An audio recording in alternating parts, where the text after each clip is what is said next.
All right, we're on. Hi, Rita. Awesome. Hi, Katie. Thanks for having me here. Gosh, So, thank you so much. so good to connect. And I just wanted to drop in and learn a little bit more about what you've been doing in your own healing modality and learn more about that, and also the deeper works you're doing with trauma healing. So, in reference to energy work and nutrition. So yeah, just curious to learn more. Thank you. These are my favorite subjects to talk about. I find it just so fascinating, and I admire your work too so much. I'm learning so much from you with regenerative health and how like keeping the body clear um, physically like really helps us so much mentally and emotionally as well. And then for clearing some of the old trauma memories that people carry around. Um, I find it so fascinating. Me too, endlessly.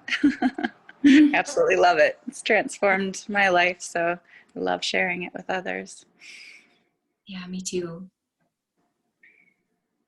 Yeah, so what are some of the works that you do? How do you explain that to people? Yeah, thank you for asking. So, my training is in the global somatics process, which is basically refers to soma being that's Latin for cells. So, looking at a multidimensional way or a global way of healing at a cellular level. Um, and that if you address and heal even just one cell in the body, it's working at every level: physical, mental, emotional, and spiritual levels. Um, and specific to trauma, sorry, my computer's dinging. But specific to trauma, my training's in what's called trauma holding and healing. So basically, that trauma referring to any time an experience is overwhelming or something that can't be processed right in the moment. Um, it won't make its way all the way through the whole nervous system process of getting all the way to an expression or all the way to an action. Rather, it gets about halfway through in the interpretation process, and like the memory of the trauma or the pent up emotion gets stored somewhere in the body, like the spine or the shoulder or even in the energy field. And like something my teacher said that I think about a lot is like all of us humans have these really teeny tiny physical bodies and huge energy fields just full of trauma. And Mm. I'm that makes me laugh probably because it's like so heavy and so intense, and like that's really reality for all of us, I think.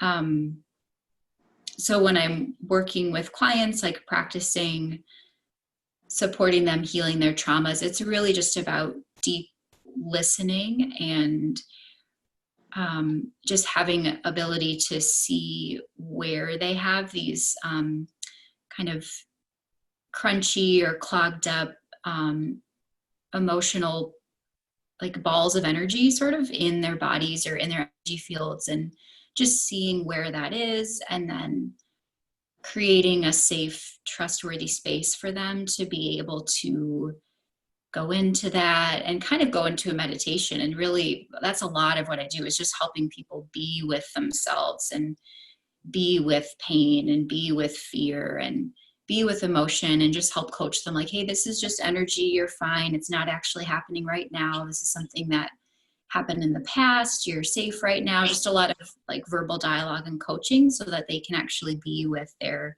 painful emotions and fears and things so that they can actually process it and work it out. um, Mm-hmm. Mm-hmm. Mm. so it's fairly easy process in that way, but what's really difficult is like we have so much programming to avoid pain and not want to face these things and not want to feel that.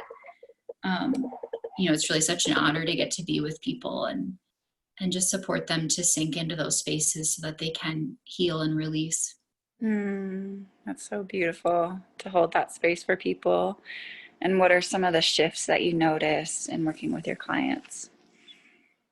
um, I think it's really amazing how, like, it could be a trauma memory that someone's carried in their body for decades or even inherited, from their ancestry, something that's been there a really long time, but it can heal pretty quickly, just Mhm. in sitting with the feelings and having a healer or coach kind of walk them through the process. Like, something that's generations old can really start to release and open up in, an hour Mhm. or, a few sessions. So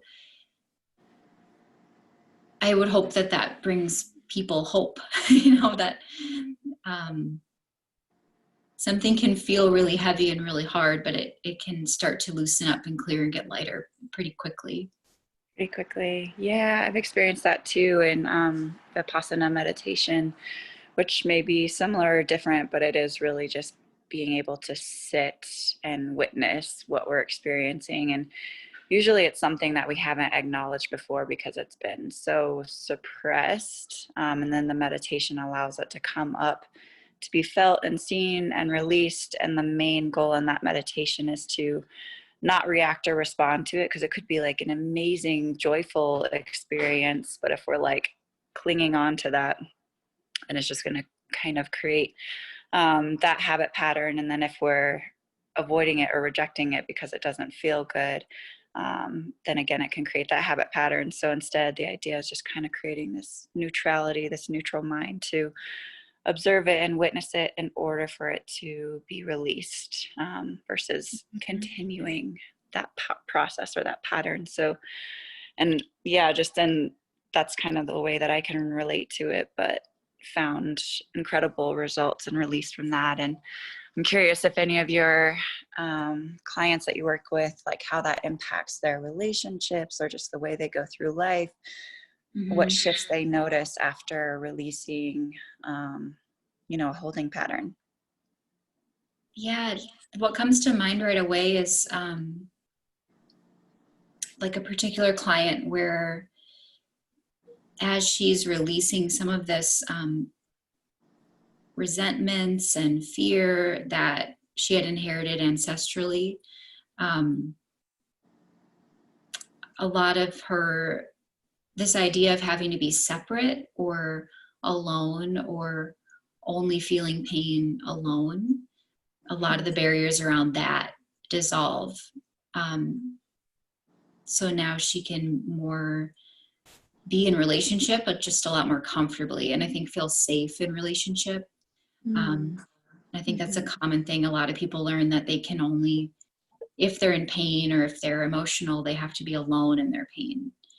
Just maybe a lot of uh, like family cultures don't really know what to do with big emotion or with pain. So a lot of children learn a lot of shame around sadness or grief or anger. So they think they can only face those things when they're alone or kind of shut themselves off from people or from the world or from relationships. Um, Yeah, it becomes and kind of a burden that they have to carry. they feel like they're a burden, that kind of thing. Mm-hmm. Um, and I was thinking this too when you were talking about being in meditation and being able to feel and release in that space. A lot of times the process I see is there's shame around an emotion or a trauma. So it usually takes a little time to just acknowledge that and start to dissolve the shame and see that that's not necessary to carry. And then the actual memory processes, and it's like, okay, we're going to be with this, we're going to feel it. And then there is epiphany, or there's like beauty and medicine that opens up from within the pain itself. And then like joy, ecstasy, bliss, connection, oneness after that. That, I mean, Mm-hmm. that's a formula. I mean, I've been helping people process for about 10 years and myself as well. And that's pretty much the map that it follows. Beautiful. I love that when you can like really see the formula, just boom, boom, boom. You know what's going to happen next for your clients. it's similar with regenerative detoxification. The body goes through a release process, and you kind of know exactly what's next. And it becomes very intuitive, where people become in tune with like, I think I'm ready for this step. It's like, awesome. Yeah, that's the next step. So that's beautiful. And I can also relate to that I was doing some healing with Kundalini yoga training years ago. And that was that same process that you just talked about, where it was kind of an initial grief, like grieving process, and like, whoa, releasing process. And then this stepping into joy and bliss and just gratitude. And that was kind of the evolution of doing this meditation daily. So yeah, that's beautiful. Mm-hmm. A lot of times that's how a trauma memory feels to me. It's almost like life force energy that got reversed or inverted somehow. Mm-hmm. And then in the process of feeling it, and I mean, I've been healing my own body with nutrition now for a year, and really experiencing how that on like deep physical levels that I hadn't yet accessed starts to, like, this might sound crazy, but like turn the energy right side out. Mm-hmm. And Mm-hmm. like it remembers that it's light. Because that's what I wanted to really ask you about today, is how becoming alkaline helps to process trauma or Mm-hmm. pain. Yeah, definitely. So that trauma that we experience, we may have experienced it in this lifetime, and it may have been something that was exactly what you're saying, just something that we weren't able to process in the moment. It doesn't have to be this grandiose, huge event. It's just something that wasn't able to fully process through. And that can also be something that's multi-generational, like you were speaking to as well. And those traumas get stored at the cellular level, at an imprint level, and it's as a memory. And it can also get stored in our lymphatic system. And what happens when the body gets alkaline at the chemistry level, which happens through fresh fruits and veggies and lemon juice, it actually starts to change the chemistry of the body. And we thrive in an alkaline environment. Like, that's when our tissues heal and start to regenerate. And if you were to look at our cells under a microscope, when we're in an acidic environment, all the cells are clumped together, and no nutrients can get in and no toxins can get out. And it's just a very like stagnant place. And we feel that emotionally as well. Like, if you when you're looking under a microscope and you see our cells, it's very much a reflection of how we feel. So people who are in that acidic state are also feeling oftentimes a state of depression, or like inability to move forward, or just stagnant or low energy.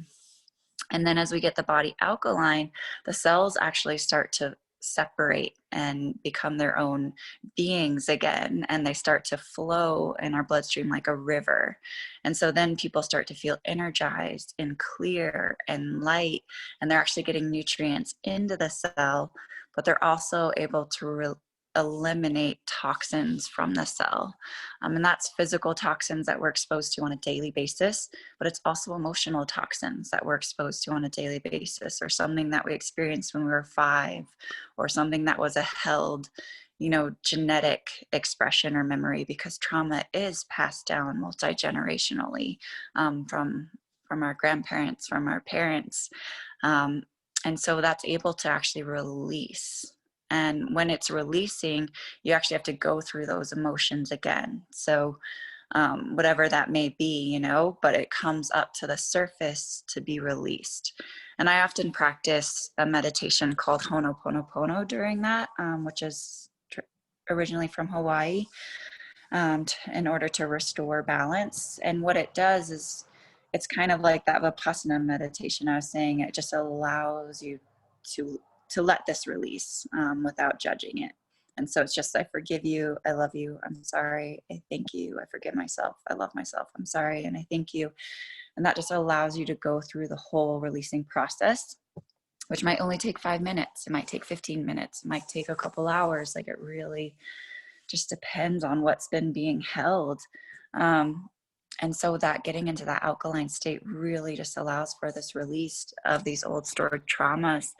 at that cellular level. And it also allows us to release and eliminate damaged cells. And these cells can be damaged from acidosis, from radiation, from dehydration, from toxins or chemicals or pesticides or herbicides, or just from like an emotional trauma or a physical trauma. And so we're actually eliminating these damaged cells out of the body via kidney filtration, which is how our lymphatic or cellular waste is eliminated out of the body. And then once the kidneys are filtering, you're actually able to eliminate these traumas, you know, at the physical cellular level and at that emotional level, energetic level as well.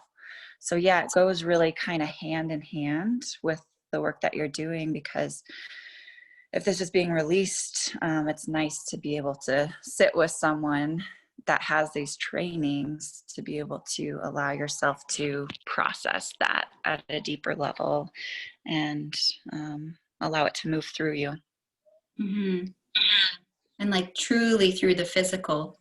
Because what I see in my work is something will be stored physically, and then it has to make its way through the energy field and then come back through the physical to fully release.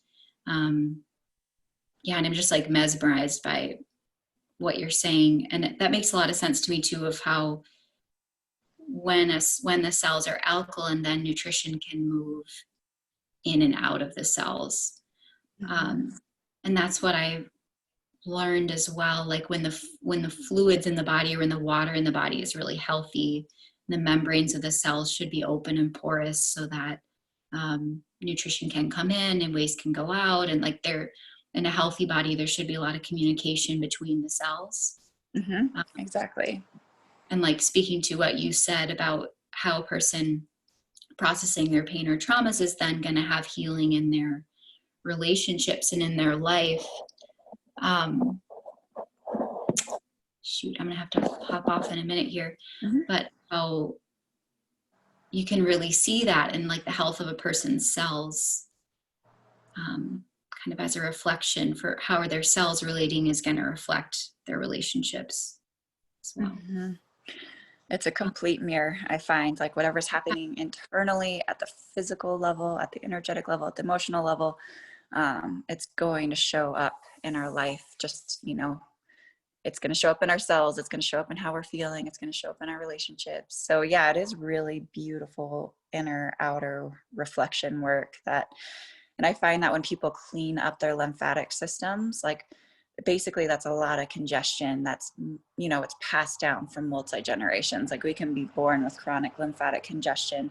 And as that starts to clear up, basically what I see is like the roadblocks in people's lives, the stop signs, the red lights, they just clear and it turns like green light, green light, green light. And they just start getting into this amazing creative flow of abundance, or, you know, in relationship, or finding, you know, what their deeper passions are. But it's kind of opens them up to all of these experiences that they weren't previously experiencing. So yeah, it's fun and it's an endless subject, and we'll have to dive in deeper at another date. But thanks so much, Katie, for dropping in and sharing what you do. I'm curious to learn more about it and love that intersection between nutrition and getting the body alkaline and working through healing patterns so we can find more freedom. Yeah, likewise. We'll have to continue the conversation. It's so rich and good. Yeah. Thank you so much, Rita. Yeah, thank you, Katie, and we'll drop in soon. Sounds good. Aloha. Aloha.